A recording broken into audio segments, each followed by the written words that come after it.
Qui a déjà essayé de marcher dans le sable sait à quel point c'est difficile. Il faut lutter sans cesse, trouver les bons appuis, marcher avec prudence, car on a vite fait de s'y enfoncer. Qui a déjà essayé de retenir du sable sait à quel point c'est difficile. Il glisse entre les doigts, s'échappe, sans qu'on puisse le retenir. Qui a déjà essayé de se repérer dans des dunes de sable sait à quel point c'est difficile. Les repères se troublent, disparaissent. Le monde est infini et identique. On est perdu. Qui a déjà essayé de faire pousser des plantes dans le sable sait à quel point c'est difficile. Le sable boit, l'eau s'évapore, les plantes souffrent.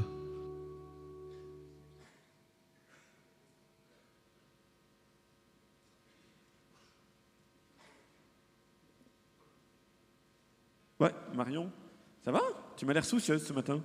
Non, ça va, mais... Qu'est-ce que tu regardes comme ça?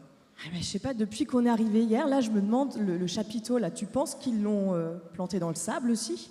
Bon, tu crois? Peut-être. Je sais pas, je m'inquiète peut-être pour rien, mais... Je sais pas. Ça me paraît pas super solide d'installer une structure pareille dans le sable. Oui. Tu crois qu'il faut qu'on en parle à quelqu'un? C'est peut-être mieux qu'on pose la question, non? Bah, je vais téléphoner à Sébastien, quoi, pour voir. Ouais, c'est ça, on va voir. Bon. Non, et puis sinon, toi, ça y est, t'es prêt à prêcher dans le désert?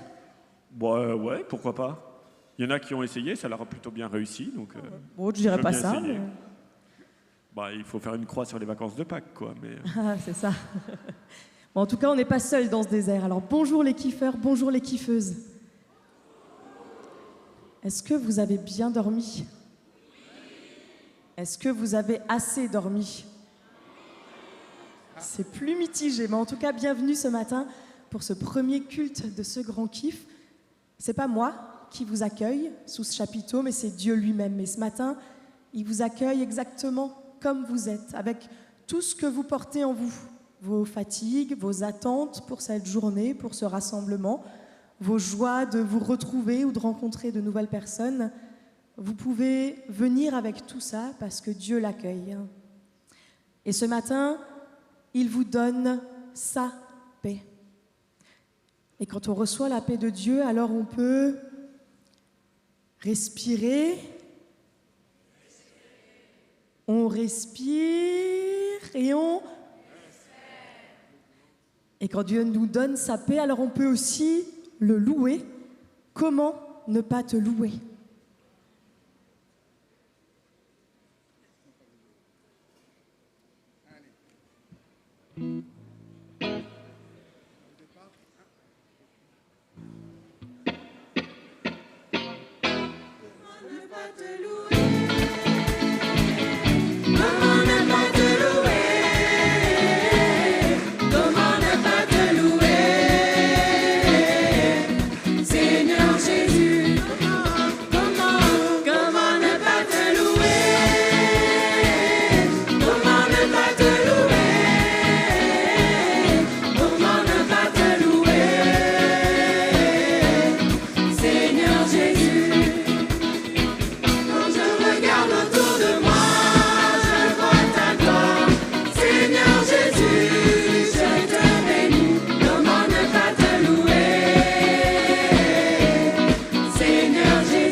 Alors, tout d'abord, j'invite tous ceux et celles qui le souhaitent à s'asseoir.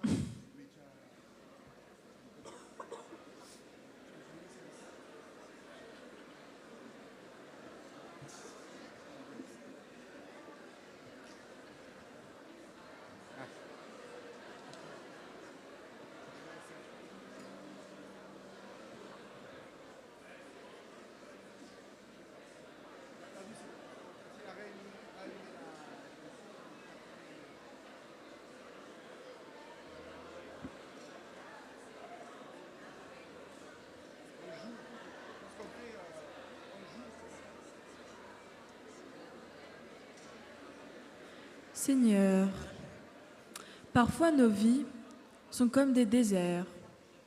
Nous y sommes seuls, perdus, nous nous sentons minuscules. Nous ne trouvons pas de sens.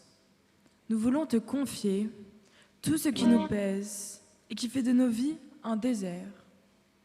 Seigneur, nous vivons dans un monde en perpétuel bouleversement.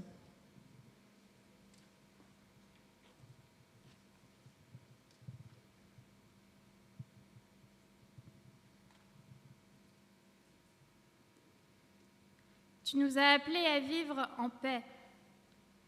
Pourtant, il y a tant de guerres, de victimes, tant de personnes dans le besoin. Certes, ce n'est pas notre faute s'il y a la guerre, s'il y a des inégalités. Mais nous te demandons pardon pour toutes les fois où nous avons jeté un regard détaché sur les images de peuples mourant sous les bombes ou par manque de nourriture. Aide-nous à ne pas nous habituer à la violence et aux injustices.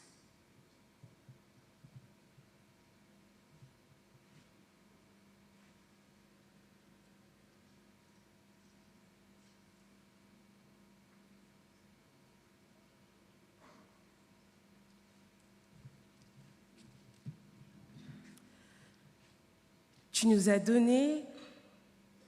as confié la terre en partage. Pourtant, face au changement climatique, si rapide et si destructeur, les sécheresses, les inondations, nous ne savons que faire. Nous nous sentons impuissants. Aide-nous à prendre conscience de nos moyens. Aide-nous à nous mettre au service de ta création et de tes créatures.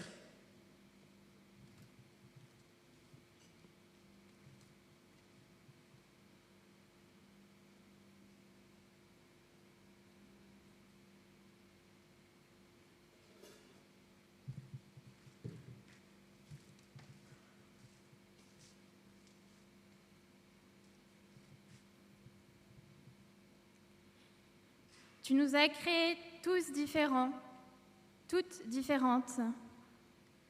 Mais souvent, nous sommes réduits à des numéros, à des objets. Il nous arrive aussi de nous intéresser aux autres uniquement parce qu'ils peuvent nous être utiles. Aide-nous à toujours veiller à voir les autres et nous-mêmes comme des humains, beaux, uniques et dignes. Aide-nous à nous accepter tels que nous sommes, avec nos fragilités, et à accueillir les changements en nous.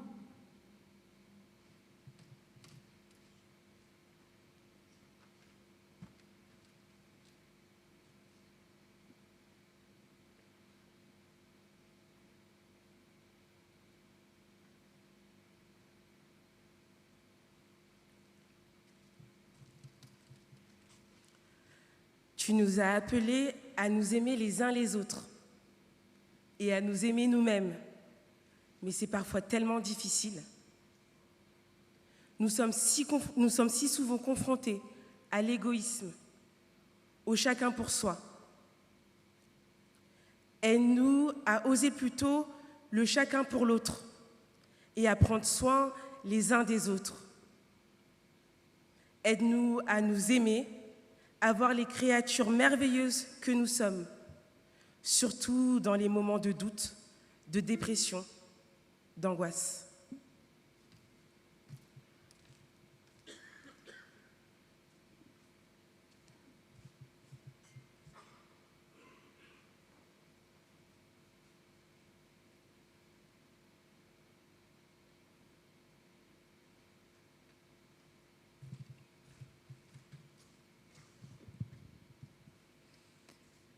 Notre Dieu, nous croyons que ton esprit peut nous aider dans ces épreuves.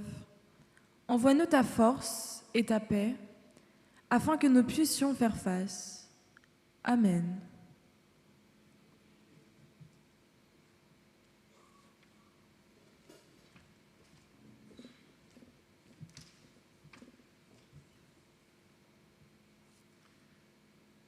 La Bible est un véritable coffre au trésor. Et j'aimerais ce matin vous en partager un que l'on trouve dans le livre de la Genèse.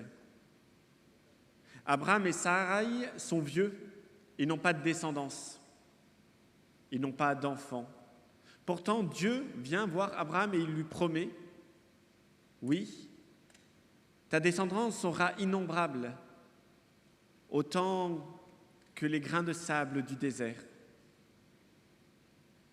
Abraham lève les yeux, regarde les étoiles, et si tu pouvais les compter, tu verrais que ta descendance est aussi innombrable. Oui, Dieu a accompli ses promesses. Abraham et Sarai ont eu Isaac, Isaac a eu Jacob et Ésaü. Et jusqu'à nous, ces promesses se réalisent. Pour nous aussi, ces promesses sont vraies. Pour nous aussi, Dieu peut tracer des chemins dans les routes, des chemins dans les déserts de l'impossible. Dieu peut peupler nos nuits du doute et du désespoir par les étoiles de la paix et de l'espérance. Le Seigneur vous aime d'un amour infini. Il vous relève. Je vais vous inviter à vous lever pour pouvoir chanter ensemble votre joie. Bless the Lord.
Avant d'ouvrir la Bible et de lire le texte, nous prions.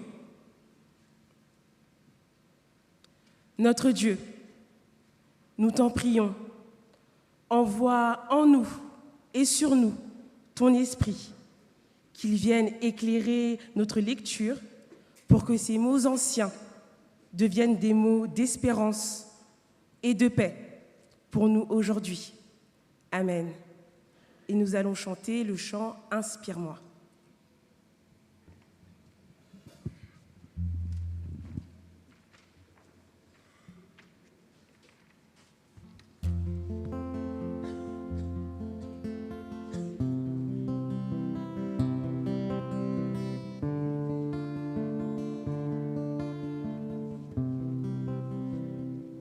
Inspire-moi, Seigneur, me voici devant toi. Inspire mes pensées, inspire mes combats. Inspire-moi, Seigneur, ma confiance est en toi.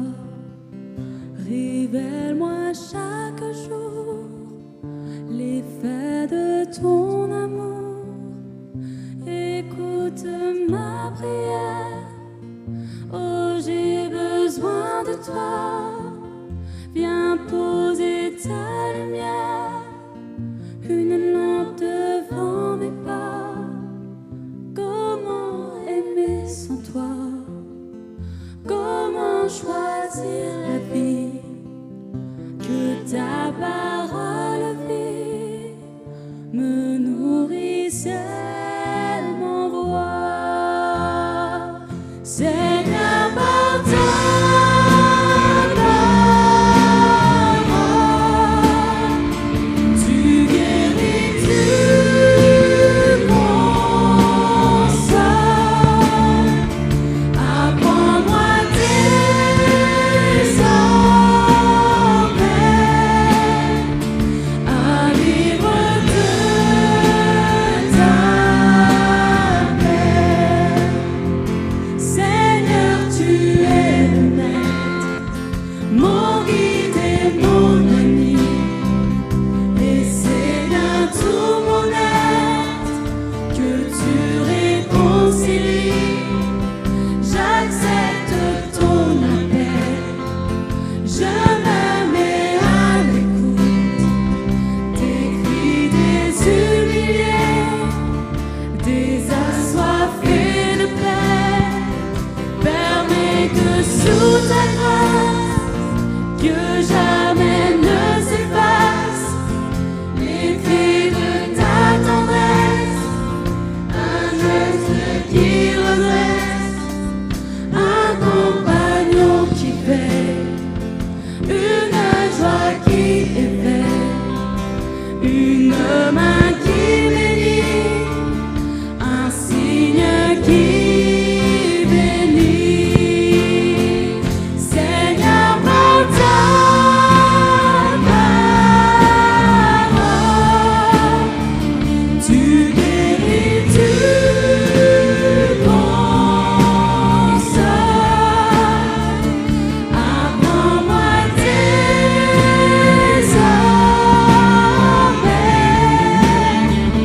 à vivre de ta paix.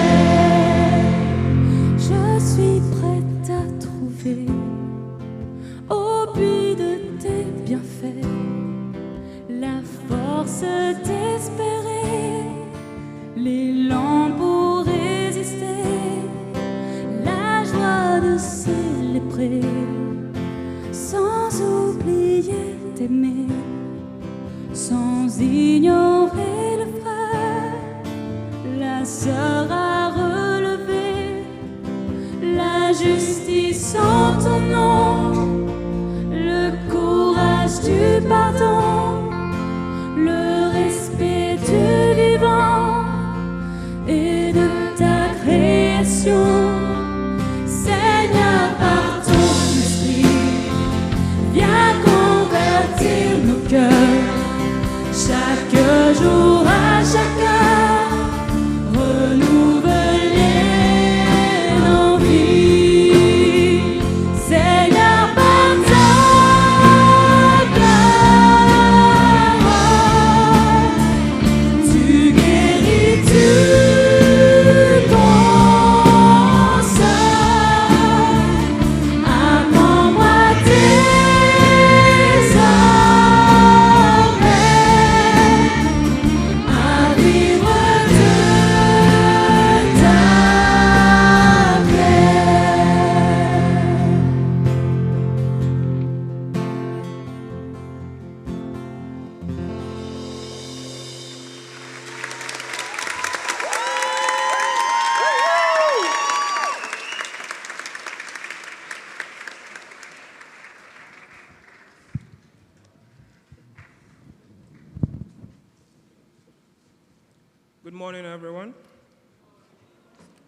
text is coming from the book of Matthew, chapter 7, verse 24 to 27. Matthew, chapter 7, verse 24 to 27. It reads, "Therefore, everyone who hears these words of mine and put them into practice is like a wise man who built his house on the rock. The rain came down, the streams rose, and the winds blew and beat against that house. Yet it did not fall, because it had its foundation on the rock. But everyone who hears these words of mine and does not put them into practice is like a foolish man who built his house on sand. The rain came down, the streams rose, and the winds blew and beat against that house, and it fell with a great crash. When Jesus had finished saying these things, the crowds were amazed at his teaching, because he taught as one who had authority and not as the teachers of the law. This is the word of God." Thank you.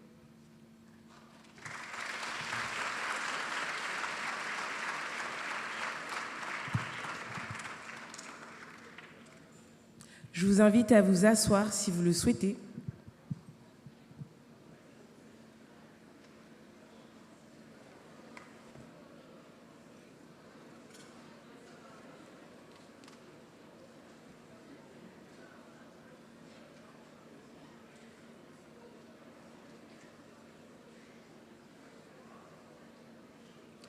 Nous lisons dans l'évangile de Matthieu, au chapitre 7, les versets 24 à 27. « Ainsi, quiconque entend de moi ces paroles et les met en pratique sera comme un homme avisé qui a construit sa maison sur le roc. La pluie est tombée, les torrents sont venus, les vents ont soufflé et se sont précipités sur cette maison. Elle n'est pas tombée, car elle était fondée sur le roc. Mais quiconque entend de moi ces paroles et ne les met pas en pratique sera comme un homme fou qui a construit sa maison sur le sable. La pluie est tombée, les torrents sont venus, les vents ont soufflé et se sont abattus sur cette maison. Elle est tombée et sa chute a été grande. » Amen.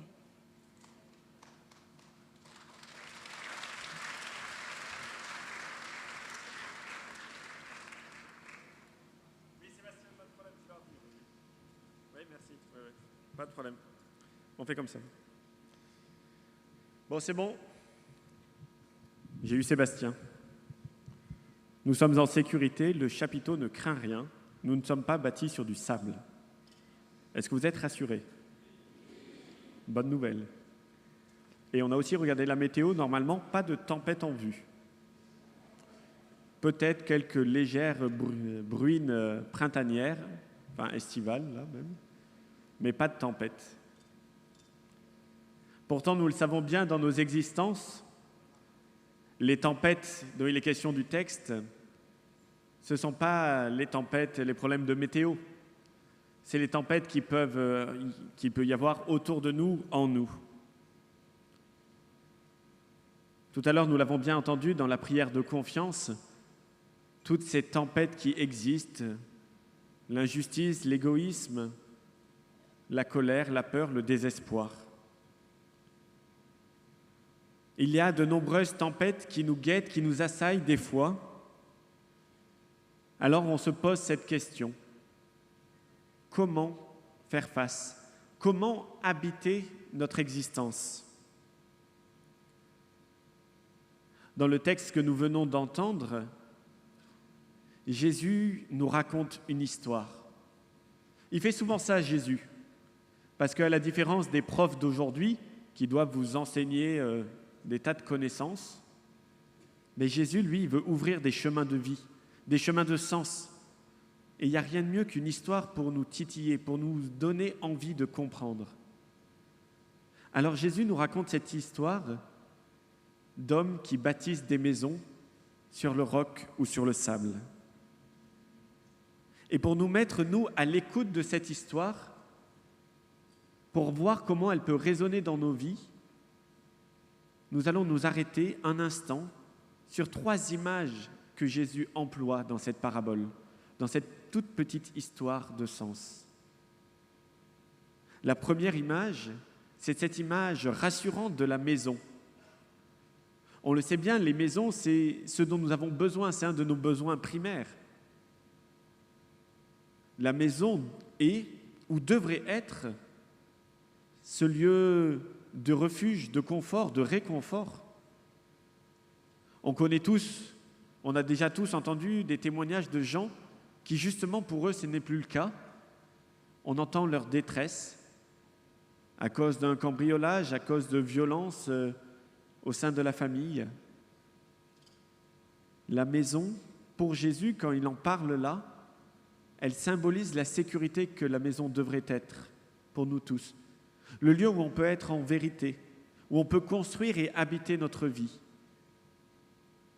Dans cette parabole, Jésus nous demande où habitons-nous, comment habitons-nous, sur quoi nous fondons nos existences. Sur quoi fondons-nous nos existences pour faire face aux tempêtes qui nous assaillent? Car c'est là la deuxième image du texte. Je ne sais pas si vous avez noté l'insistance de Jésus par rapport aux tempêtes, avec la pluie, avec le vent. Par 2 fois, on entend la tempête souffler. Elle est omniprésente. Et les tempêtes de nos existences, on les voit, on les sent autour de nous, mais elles sont aussi en nous. Avec cette chose assez atroce que les tempêtes de l'extérieur viennent entrer en résonance avec mes propres tempêtes intérieures, comme un écho qui viendrait nous faire chanceler, semer le trouble dans nos vies. Un peu comme ce petit papillon qui bat des ailes et qui se transforme en ouragan. Pour ma part, quand je vois tous ces conflits armés, ces guerres, ces victimes, ces bombardements aux 4 coins du monde et en particulier près de nous en Europe, je m'interroge, je tressaille. Quelle est ma violence? Quelle est ma place? Pourquoi suis-je impuissant face à tout ça? Je voudrais arrêter les choses, je voudrais faire quelque chose, mais je ne peux pas. La tempête est plus grande que moi et elle engendre une tempête puissante en moi. Alors, comment faire face? Comment tenir bon? Comment habiter ma vie? Et comme souvent, il nous faut revenir au texte. Il nous faut revenir au plus profond de ce que Jésus nous enseigne, nous partage. Je connais bien ce texte. Vous savez, après 5 années de théologie, des années de ministère, il y a des textes qu'on a l'impression de connaître par cœur. Et pourtant, chaque fois que je lis ce texte, je suis étonné. À chaque fois que je lis le texte, je ne peux pas m'empêcher de dire, mais il y a un problème dans ce texte. Que l'on mette en pratique ou non les commandements de Jésus, les tempêtes sont là. Je rêverais d'avoir une foi comme un bouclier qui me dirait, les tempêtes, c'est pour les autres. Non, ça ne marche pas comme ça. La foi n'est pas un bouclier. La foi, c'est le fondement de ma vie. La foi, c'est le fondement de nos vies. Oui, je peux m'appuyer sur cette foi-là. La foi, c'est cette affirmation que la vie trouve toujours un chemin, qu'il y a toujours un passage dans les déserts de l'existence, que la nuit et les tempêtes laissent toujours la place au soleil et au jour. L'histoire, notre histoire humaine, comporte de très grands noms et de petits noms qui ont vécu cette confiance en Dieu, malgré les tempêtes de leur existence. Vous connaissez certainement Martin Luther King, qui, dans une Amérique raciste, a osé traverser pour les droits civiques. Peut-être connaissez-vous Marie Durand, qui, pendant 37 ans, est restée enfermée dans une tour à Aigues-Mortes, dans le sud de la France, parce qu'elle refusait de se convertir au catholicisme, qui était alors la seule religion acceptée dans le royaume de France. Vous imaginez 37 ans avec la confiance que Dieu était avec elle. Plus près de nous, demain vous allez entendre le témoignage de Hagob, qui est pasteur au Liban et qui vit chaque jour cette confiance pour faire face aux tempêtes de l'existence. Oui. Dans nos existences, nous pouvons avoir cet appui solide, cette confiance que Dieu est présent dans nos vies pour faire face aux tempêtes.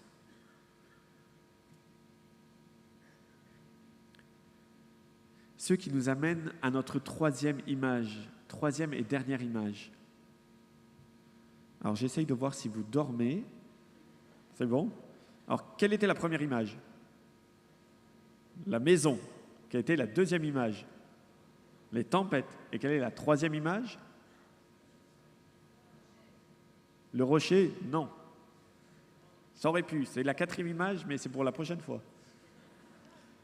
Les hommes. Dans cette histoire, il y a quand même deux hommes. On a l'impression qu'ils font tout pareil. Et pourtant, l'un, sa maison tient le coup, et l'autre, ça se casse la gueule. Pourquoi? Revenons au texte. Revenons puiser dans le texte pour voir, pour sentir de quoi il est question. La seule différence qu'il y a entre les deux, c'est que l'un écoute et met en pratique, l'autre écoute et ne met pas en pratique. Mais j'ai un fils de 3 ans et demi, des fois il m'écoute, mais il ne met pas en pratique, hein. Je vous le dis. La seule différence, c'est est-ce que l'on met en pratique ou non. Et alors là vient la question.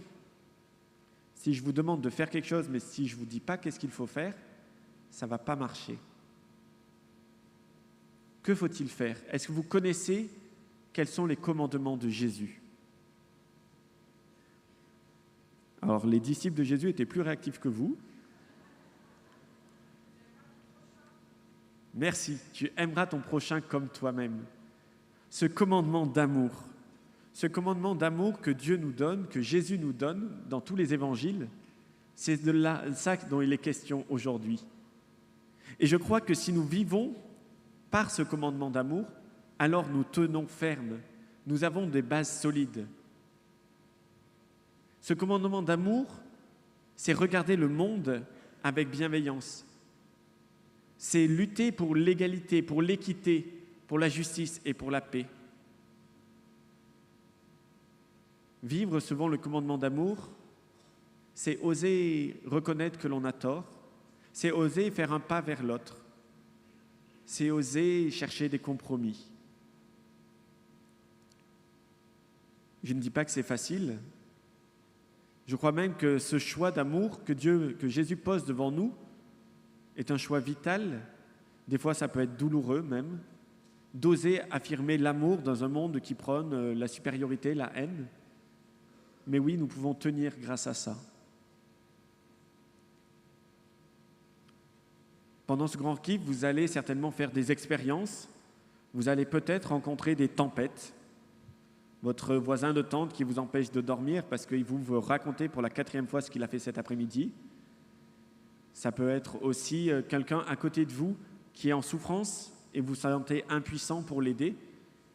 Mais bon, vous avez bien compris, il y a des écoutants, il y a des personnes pour vous aider, donc vous orienter, donc ça c'est bien. Oui, vous allez certainement traverser des tempêtes pendant ce grand kiff, comme durant toute votre vie. Et je vous invite vraiment à essayer de vivre ce commandement d'amour, de dire quel est le meilleur pour l'autre, Quel est le meilleur pour que notre relation soit la plus belle possible? Comment ensemble nous pouvons tenir et fonder notre vie sur cet amour?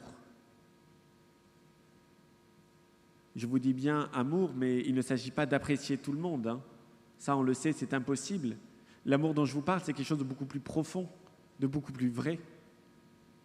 Quelque chose qui vous prend aux tripes et qui reconnaît en l'autre un être humain, un frère, une sœur. Oui, je le crois, nous pouvons bâtir nos vies, habiter nos vies en construisant sur ce commandement d'amour. Nous pouvons habiter cette vie que Dieu nous donne en osant faire le choix de la solidité dans la faiblesse, le choix de l'amour vrai pour ce monde, pour les autres et pour nous-mêmes. Nous pouvons vivre ce choix en mettant en pratique cet amour que Dieu lui-même, en Jésus, nous donne. Il est présent dans nos vies. Face à nos tempêtes, il est là. Il est notre roc. Amen.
Je vous invite maintenant à nous rassembler dans la prière pour remettre à Dieu tout ce qui nous traverse aujourd'hui, toutes ces tempêtes, toutes les tempêtes que traverse le monde, et pour lui confier cette journée aussi.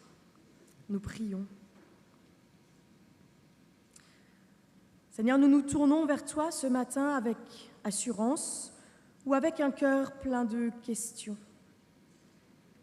Et nous te remettons toutes ces tempêtes qui traversent le monde et qui traversent nos vies.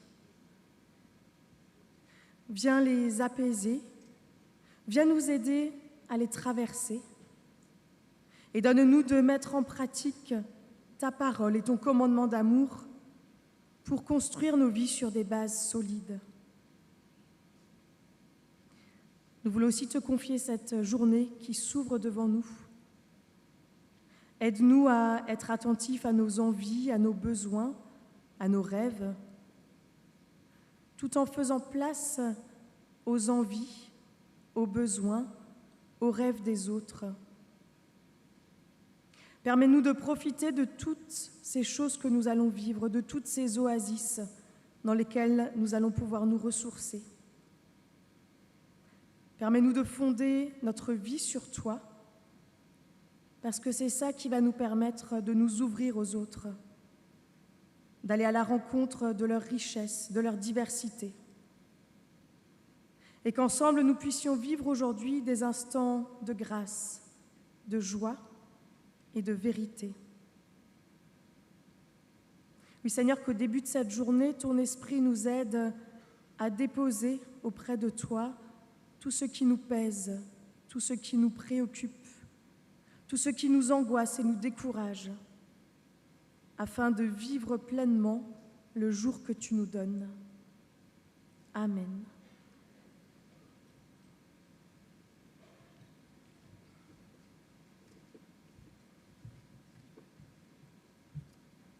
Recevons maintenant l'appel de notre Seigneur et sa bénédiction.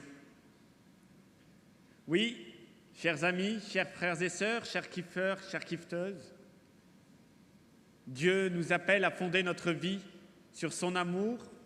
Il nous appelle à fonder notre vie sur l'amour que nous pouvons avoir les uns pour les autres. Il est notre roc dans toutes les tempêtes de l'existence. Le Seigneur nous bénit et nous garde. Il tourne sa face vers nous et nous donne avec abondance sa grâce et sa paix, sa joie et sa tendresse pour aujourd'hui et pour demain. Amen. Et nous allons respirer, espérer.